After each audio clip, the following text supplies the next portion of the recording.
we're in a position of doing things and being pathfinders to make discoveries that haven't been seen before. But when you go to the becoming more and you experience somebody else's highest states of consciousness and you start to let it in, oh, that opens up other possibilities. And it's exactly what you're saying when you feel these openings. So Thank you. welcome, Richard. I am so excited to chat with you about the next Becoming More, because this Oh, will yeah. be your third Becoming More.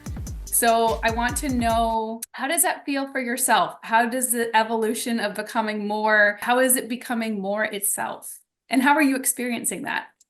Okay. The workshop evolved over a long period of time, decades actually, to even discover that this was possible. But it continues to affect me personally, and it's causing me tremendous shifts in my life and to be coming from a much more joyous place in my life.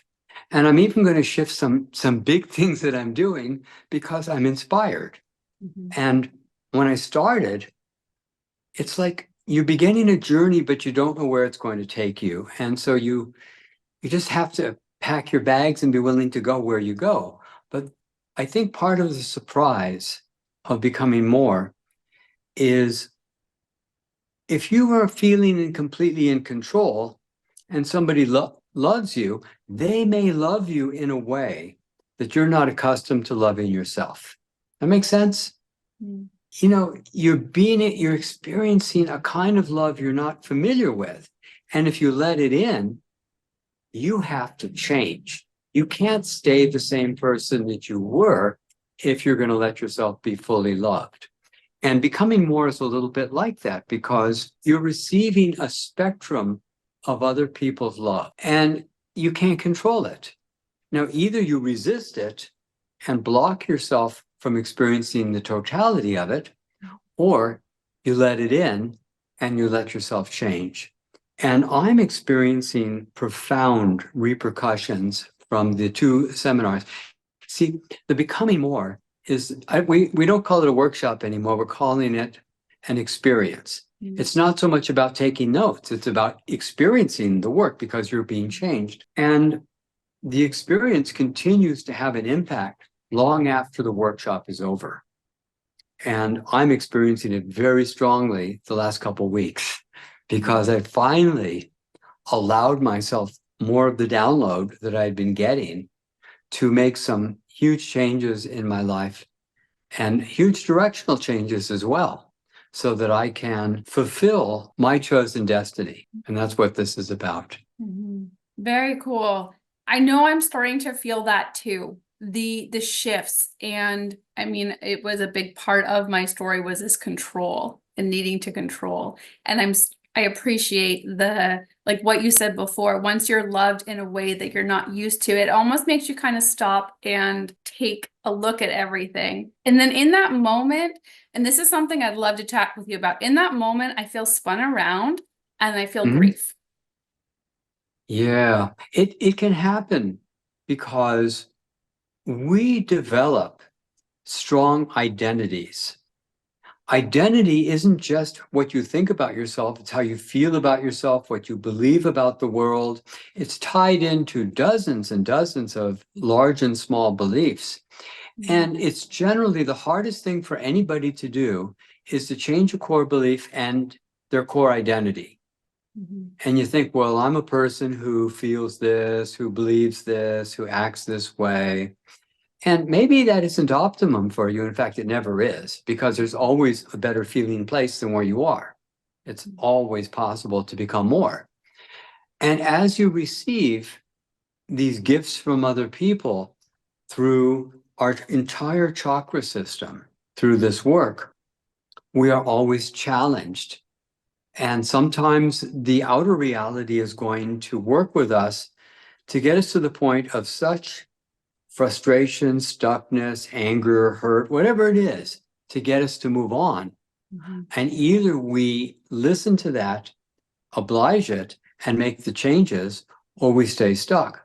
And the becoming more is really graceful and beautiful because what it does is it gives you an opportunity to directly feel what someone else's energy and love feels like.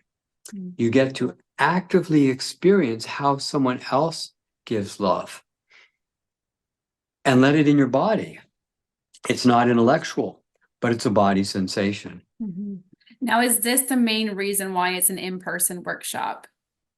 Because we've Yeah, had a that lot is, of people asking for I know. virtual or more options. Yeah, you're having it in person. Yeah, I really struggled with that for a couple months. I kept making calls and trying to figure it out and working online and saying, is there any way I can have people virtually do this workshop where you show this person's picture and then 2 minutes later you're now talking to that person and you're connecting with them directly? And no, the internet is not set up the way we do it. We're going to have these inner and outer circles at the workshop where people are face to face with one another. And after 2, 3 minutes, you switch partners, and then you switch again, and you switch again, and you keep sharing these gifts with each other.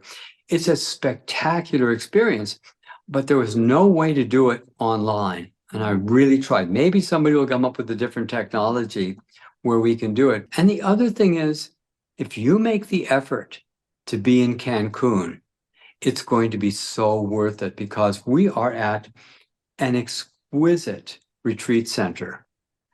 I was there a year ago and everybody by the second day was just feeling so good.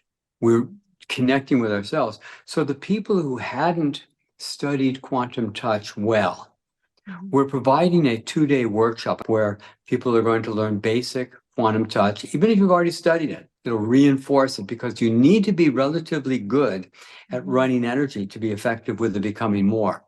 Then on Saturday and Sunday, we're going to do the becoming more workshop. And we're also going to, like for the first 20 minutes, even before the workshop begins, we're going to help people amplify their energies because when people are running energy really well, they get a much more beneficial effect from and to each other. Then on Monday, for the very first time, Deborah Guerra and I are going to be providing a brand new workshop that we call Becoming Ageless. This is spectacular. On an interview with Henry Ferguel, Deborah Gare, Jennifer Taylor, my business partner who runs Quantum Touch, and myself. And we have all been using Quantum Touch for well over 20 years. And what was remarkable was none of us look our age or even close. Deborah and Jennifer both look like they're maybe in their mid to late 30s. They're both about 53, 54 years old. Henry, she looks like she's probably early 50s, I would guess. And she is, I think, 74, 75. I think 74. And I will be 76 in a month. And I don't feel age. I'm stronger than I was in my 20s and 30s. I made a video a few months ago of doing 50 perfect push-ups. Not fast, not these things, but all the way down, all the way up, push-ups, because I don't feel age. So even if you don't want to take the workshop, here's a big piece of information. Just running energy every day through your body as basic quantum touch will help slow the aging process. But knowing that, what if we amplify the energy to entirely new levels? So I was inspired to create this technique we're now calling the infinity vortex. And I was talking to Deborah Gare, and she had come up with the same technique on the same day that I came up with it. Her inspiration led her to the exact, and it's so powerful. It like leaves basic running energy in the dust. So I've been chatting with ChatGPT for a lot of reasons. And I was asking it, I said, I have this hypothesis that aging is primarily entropy. And tell me if this makes sense to you. That aging is primarily the dissipation of the telomeres, which are these little caps at the end of the DNA that prevent it from degenerating, from the denigration of DNA itself, and the toxicity in the body. But I know that there are techniques that increase the telomere length. The body has the intelligence to detoxify itself and to heal damaged DNA. Mhm. Guess what? Quantum touch can do all three of these things. Quantum touch accelerates the body's self-healing mechanisms. Well, if it has a self-healing mechanism to heal damaged DNA, it can certainly do that. The body has a self-healing mechanism to detoxify. Well, that's part of the whole thing. And many techniques have shown to be able to lengthen telomeres. And we have never applied the highest level of power of quantum touch to slow, stop, and potentially reverse aging. And now that we're on it, we're beginning to see evidence that this is really possible. Now, we're also going to be doing group sharing in this workshop, where we're going to be doing age reversal healing for each other. And Deborah and I have been brainstorming almost every single week for hours, coming up with new ideas and we've put together a beautiful manual. We are so excited to teach this workshop. And it's fun, it's easy, it feels good, it's self-healing. But I would also say you don't have to change everything all at once in your life, but you do need to be willing to make a small change every week. Mhm. Because if you're damaging yourself through your diet, lifestyle, and everything else, your work is going to be inhibited, impaired. You'll still be able to slow the process down. In fact, it was kind of funny because when I was learning quantum touch from Bob Rasmussen, Bob was this old, morbidly obese fellow. And people said, well, if you do quantum touch, I don't want to look like that. I said, quantum touch has been keeping him alive. Look, he's in his 80s. 80-year-old men in that condition don't survive.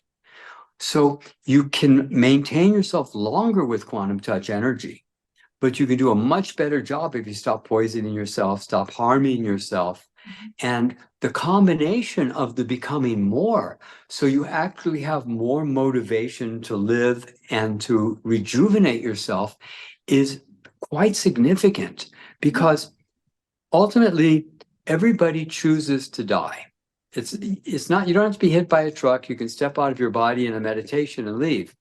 But if you're motivated to be here, your body will respond, and the becoming more can give you more motivation to stick around. And that's what I was going to ask you about, because you had alluded to that in one of the Becoming Mores about the intention of living and being here. And I think you said something like the key to longevity is wanting to be here, like in its simplicity form. So how does it play in with intentions? It's really significant because when people lose their desire to live, we've seen 100 examples of this where a couple, one of them dies, the other one doesn't feel like sticking around anymore, and within a year, they're gone.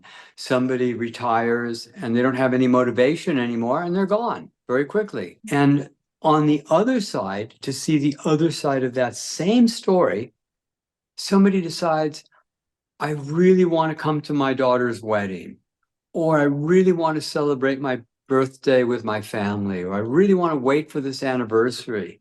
And then a day or two afterwards, they're gone.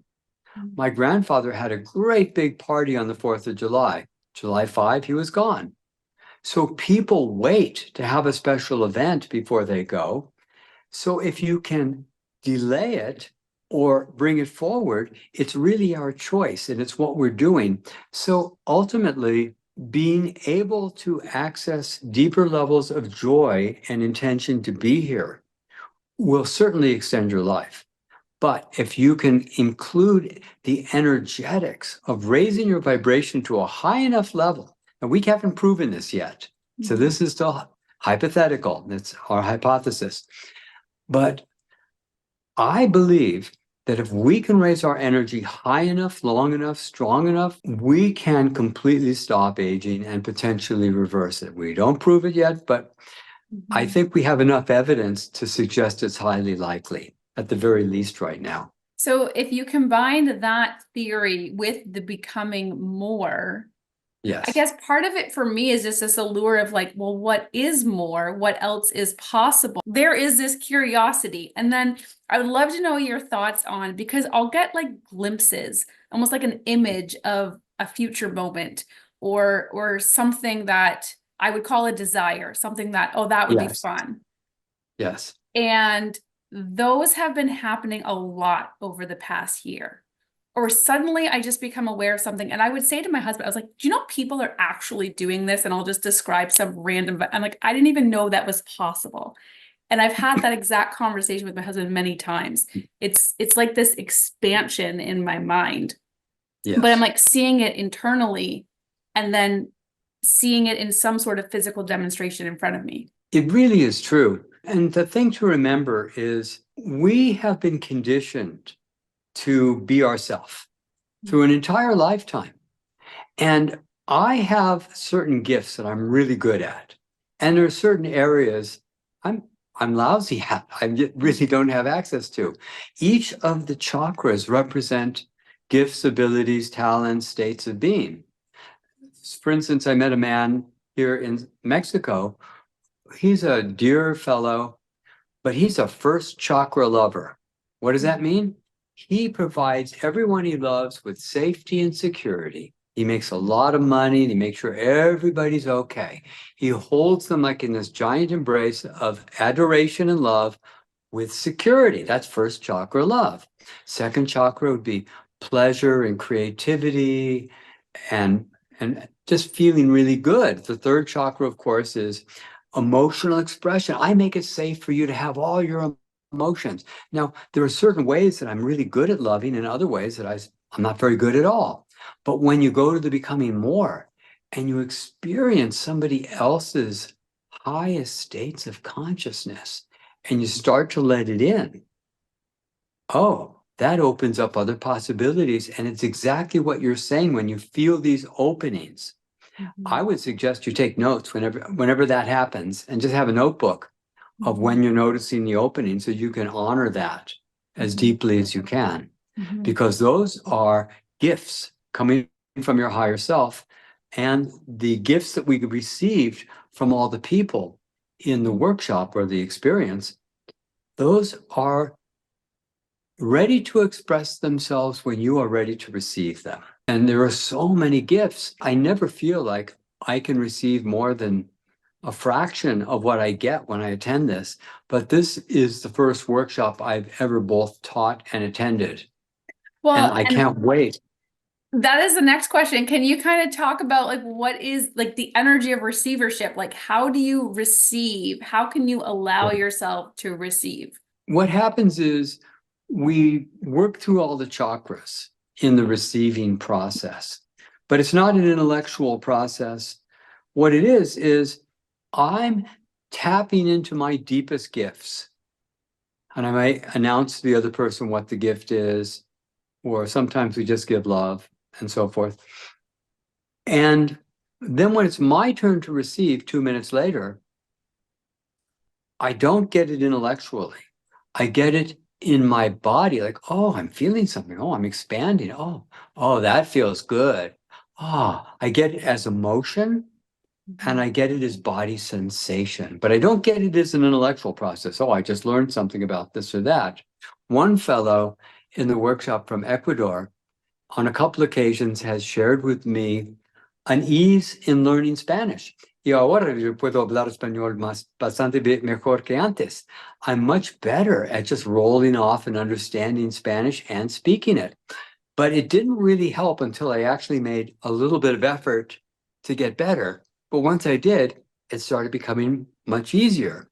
So it doesn't do it for you. You have to make the effort to some extent to say, okay, I have received this thing about a deeper level of acceptance or allowance or loving or being open and so forth. And in doing so, if I honor it and give it attention, I can actually then be more able to be there and receive it. Yeah, someone had given me the gift of French And that is something I had the intention. I wanted to become fluent in French. And now where I live, there's a lot of French speaking people around me. And it's like suddenly I'm having clients who are in French and we're corresponding in French. Or I'm meeting a mom at the park. And actually, this just happened 2 weeks ago. I met this mom, random mom, never met her before. We just started chatting. Turns out she grew up in a French speaking community, so she knows French, and she started teaching me how she teaches her kids so that her kids can have that. So I could follow that same kind of format for my own kids. And then without even thinking, I responded in French to her. And I was just like, whoa, that was the first time I like subconsciously spoke French. And that really surprised me because I feel like I was still learning. So for that to be my response. I had a dream where I was teaching a class in Spanish in El Salvador to Spanish-speaking people. And it was going really well until I hit a few words I didn't know. But I was still teaching the class in Spanish, and I said, "¿Qué es la palabra para eso?" You know, how do you say this? You know, but it was working, and so it's part of the process. It's what's exciting in quantum touch is that you discover that you have skills and abilities you didn't know. Like in level 2 quantum touch, and you discover that you can align somebody's posture in a few seconds without touching them. That's like a revelation. That doesn't even seem possible, but it's absolutely true. Same thing. We didn't know that we could share gifts with each other directly. And then because we got everybody's picture at the end of the workshop, we can send them all love, and you can continue to receive energy and gifts from all the people in the workshop as you send them gifts ongoingly. So the workshop doesn't end on day 2. Unlike most workshops. And then the becoming ageless is something you're going to practice every single day, because you're going to want to raise your energy to a higher level than you ever have before. And you're going to want to receive this gift. And it's going to work all through all glands, systems, organs of your body. And, you know, they say it in, I think it's, I gotta look at my notes again. I think it's in 1 year, 98% of what was your body is replaced. So you're different in a year. It takes about a month for your skin to be replaced. Why does aging skin, when it's brand new, the bottom layer of the epidermis is like 1 month away from coming to the top layer? Why is it going to maintain the same wrinkles and sagginess or whatever it is? Why not work on that deeper layer and have it come back fresher than the current layer? So we're in a position of doing things and being pathfinders to make discoveries that haven't been seen before. Well, and if you just think about it, if our cells can regenerate and all healing is self-healing, and we now have this technique to access the energy, then why do we age? Well, I think that's a really interesting question. Part of it is for 10,000 generations, the DNA has that program. Now, we can work with our higher self to reprogram the DNA, and that's part of the workshop, how we actually reprogram the DNA. And we also have a belief based on everything that we learned throughout our lifetime that this is what aging looks like, and I anticipate it. So there's a belief system attached to it.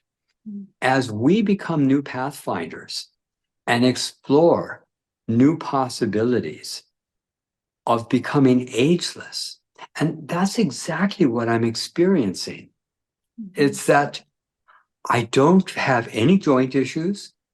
I am taking no medications.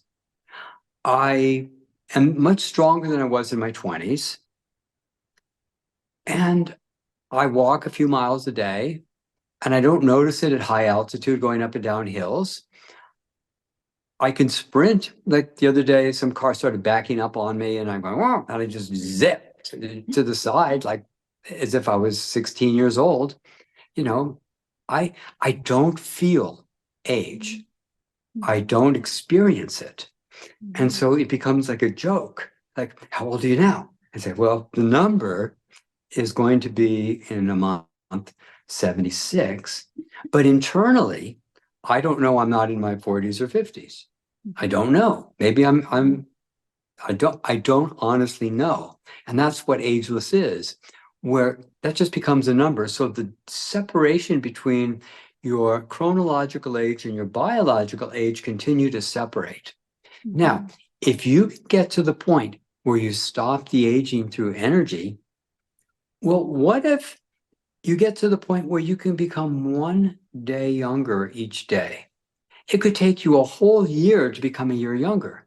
So the joke is, and I'll repeat it at the workshop because I'm shameless that way, is that longevity takes a long time. You don't become old overnight. It takes a long time to become old.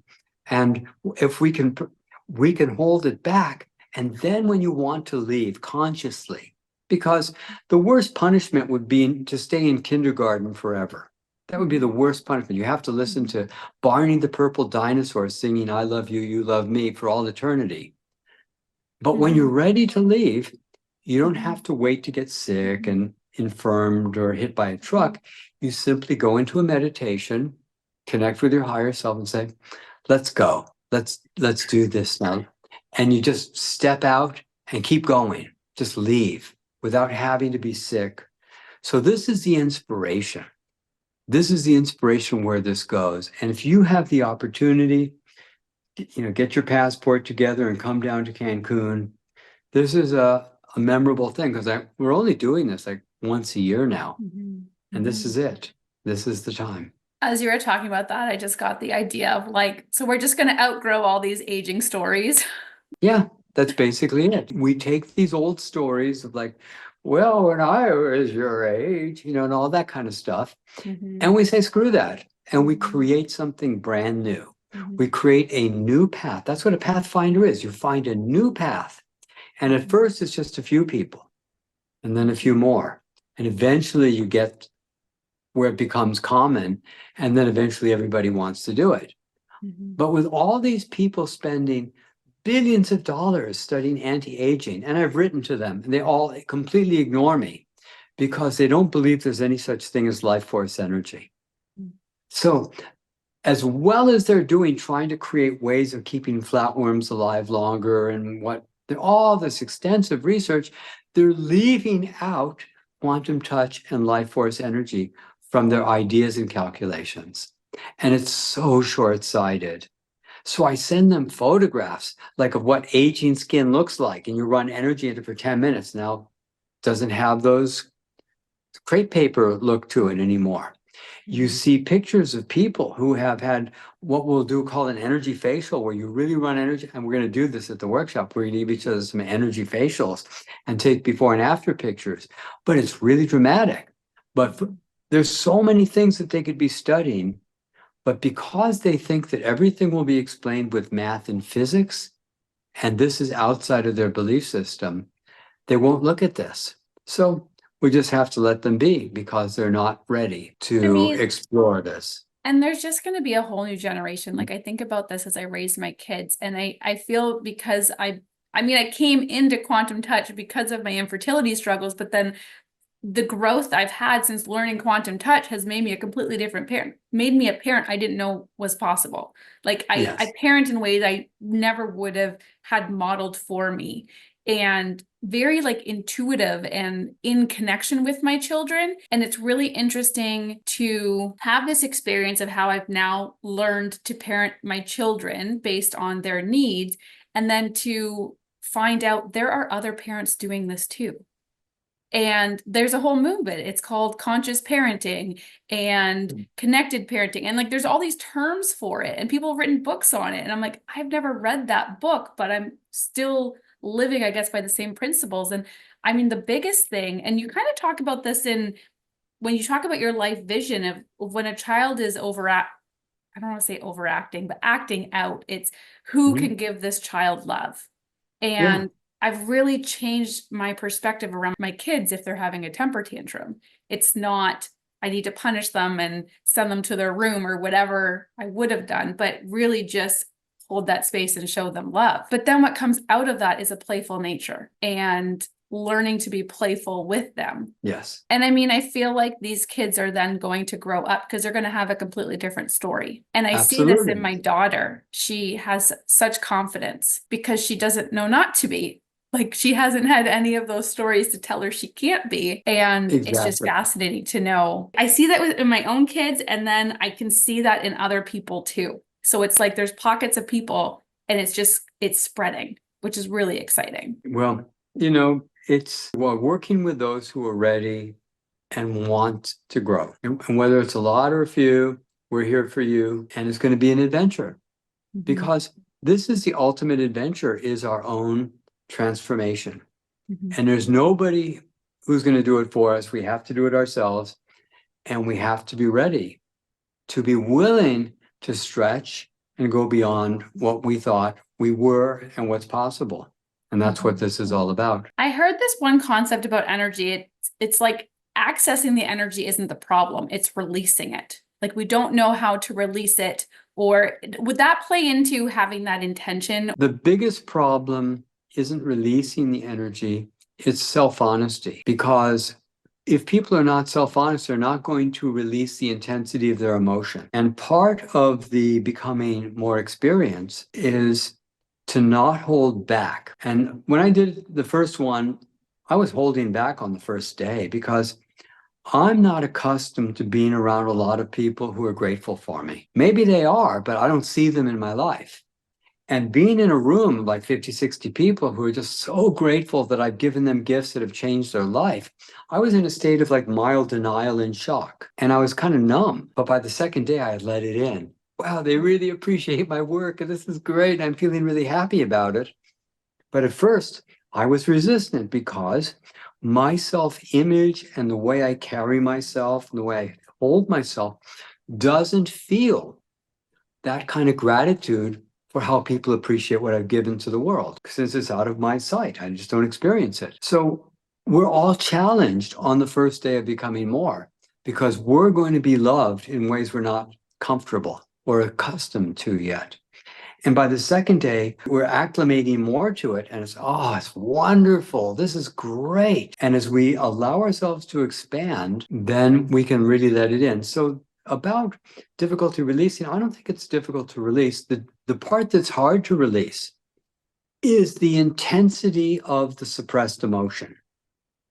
So how does it feel to not let myself experience that gratitude? That's painful. It's painful to not let myself feel that. So the release isn't of the energy. Energy is easy to let go of. People on the first day of a workshop with Quantum Touch are doing miracles, releasing energy. But to release your own pent up energy on how you've suppressed the intensity of your love and how you suppress the intensity of your pain in your life and not let yourself feel whole and complete, that's where the blockage is. And that's why we say, don't hold back, don't hold back, feel it all. If you need to silently scream and create fists and lean forward and open your mouth and just go, yeah, scream, totally let it out. If you need to cry and just feel how loved you feel, great, do it, don't hold back. Because everybody's trying to be normal. I'm normal. And they don't let themselves feel intensity. And that's the blockage. And that's something I see with my kids, because if they're sitting on a chair, they're not just sitting on a chair, they're wiggling and climbing off the back or doing whatever. And like, they don't sit still. I can see from observing my kids, I can see how conditioned we are to just be still or to act normal, because kids are always moving around. Yeah. I mean, there's 1,000 unspoken rules, like don't open your eyes too wide, don't let your tongue hang onto your mouth. Don't make funny faces. Don't walk with your arms straight. I mean, you can come up with 1,000 rules that we're supposed to follow. And we just, okay, be normal. Am I normal now? Am I doing normal well enough? Maybe I'm not normal enough. Maybe I need to blink occasionally. Okay, now that's good. We think we're supposed to do these things, but it's 1,000 rules, not just those. 1,000 rules we're supposed to conform to. But when you start feeling yourself, you get freer. Yeah, I love having that embodied aspect to it. I think that's so important. And I even noticed in teaching Quantum Touch, I've started teaching standing up and encouraging students to be standing up and just to move as you need to move. Because we need to move. I think that's really important. Exactly. Awesome. Any last thoughts or insights that you want to cover before the workshop? I just think this is an unusual opportunity. And since it's going to be the first time we're going to be teaching the Becoming Ageless, Deborah and I are so excited about it because she carries so much wisdom within herself. It's extraordinary. And we each have like so many pieces we're looking to share. And I'm so looking forward to experiencing other people's energy because we're going to work on each other to help each other become ageless too. I can't prove it yet, but I really think we've tapped into it now. I really think we're going to surf that edge where we're actually going to start reversing aging. Now, even if we just held our age, that's miraculous. But I think we're going to take it 2 steps farther and start really reversing it and watching it go the other way. Well, So- and that's one of the things I loved about quantum touch is it's the simplistic nature and it's using what we innately have. So it's available to us. Absolutely. What I love about quantum touch also is that ever since I first came in touch with it in 1978, I have always, every single day, asked, how can we enhance this? How do we make it even better? What else can I learn? What else can I discover? And every so often, sometimes it takes 10 years, but I'll get a major insight. Oh my God, here's the next direction for it. Like level 2 was a massive discovery that we could work faster from any distance than even just touching a person. Or you can combine it with level 1 and it's even better. There's so many discoveries to be made. And that's why I encourage everybody learning the work to be willing to experiment and teach us, because I'm not the only person who's going to make discoveries. I think that's what I loved about the Becoming More format of being in person is you're able to just have those conversations with people and everyone's in one room. And that was really powerful. Yeah, we can't do it. We just couldn't do it online. Love to do it. Wish we could. It's not available. So the studies show that the more a person makes an effort to be somewhere or learn something, they tend to get more out of it because the psychological mechanism of making the effort, because you've got more invested emotionally to do it. But it's a profound workshop and it has profound impact. I have one last question. It popped up in my Okay. mind and I was like, I need to ask Richard this because it's something that I question myself. Okay. So expectations are important. We want to hold a positive expectation, but then we want to let go of our attachment to the outcome. So how much do we hold the expectation or can you just explain those two concepts? It's a balance. You can't help but have some expectations, but when you're in the moment, you just experience it. You know, you don't try to, once you're there, you say, well, let's see what happens. And it was funny because everybody had expectations when they arrived, but what happens is on the first day of the workshop, you don't really expect that you're going to be challenged. It's like, oh, I'm being loved in ways I'm not accustomed to. This hurts. This doesn't feel good. Because you're blocking it. Once you start letting go and receiving it, oh, this feels amazing. Oh my God, I'm experiencing an internal level of joy that's higher than what I'm accustomed to. This is really good. Oh, this is like a hot bath. Oh, it feels fantastic. So we all go through a process. And even though you have expectations, you still have to be responsible to receive. And it's hard or it's easy, depending on how well you allow yourself. And that's the challenge of the workshop. You need to receive. Even if you didn't receive during the weekend, you didn't lose anything. All those gifts are still there when you're ready to let it in. They're still there. They didn't like run away or something. They're just waiting for you to be ready to receive it. Well, and I feel like that's a story that I hear a lot from clients and just people in general. And I hold it myself. It's like, oh, it's so hard. It's so hard to change. And then I'm like, can it be easy? Can it be? And then we just take this line from one of our children's books and it's like, with grace and beauty, it is easy. And it's like, we're slowly changing all of those. And I'm becoming aware of how many times I'm saying, oh, it's so hard. And then seeing if I can shift that. Well, that's what we're here to do. We're here to show another path of growth. Well, thank you so much for putting this on. This is fantastic. Thank you so much. I'll have all the details for everyone in the description below.